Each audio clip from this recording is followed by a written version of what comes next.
This is why I don't like most decoys. See the way the sun is glaring off of them? Maybe if the sun's up right, but see that glycerin? I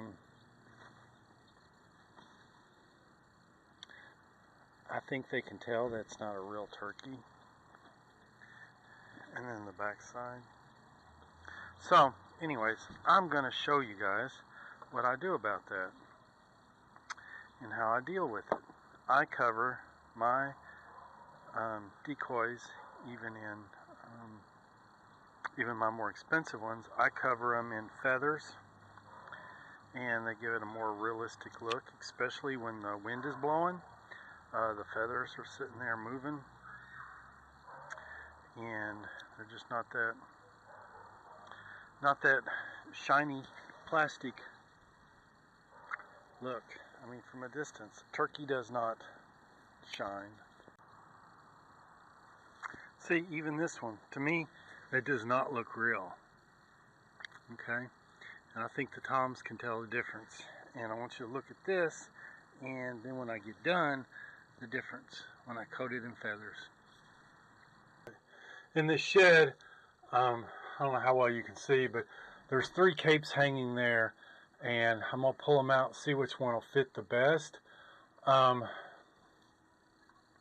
You lay them flat on cardboard and make sure the feathers are laying with the grain, and just coat them with borax and let them dry out, and that prevents the bugs from getting in them and everything.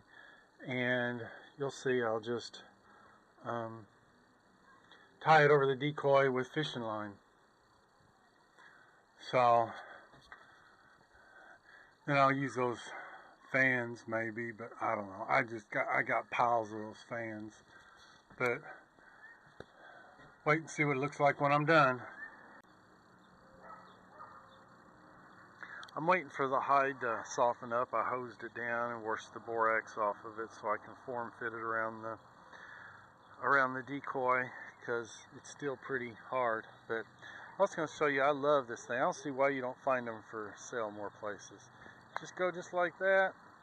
You can sit there 30 yards away, and why don't they, I don't know.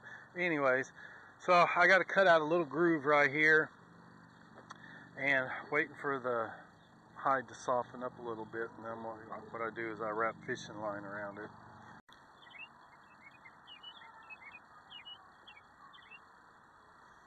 Still got a ways to go. I'm waiting for the hide to still soften up more. I hosed it on with the garden hose, and it's still pretty stiff, but I don't know. Still got a lot of work to do to it. Got to hide the fishing line a little bit, but I don't know. At least it's got real feathers now. The neat thing is, in the wind, the feathers can all move. So probably be dark by the time I get it fixed, but this is how I make my decoys. Real turkey hides.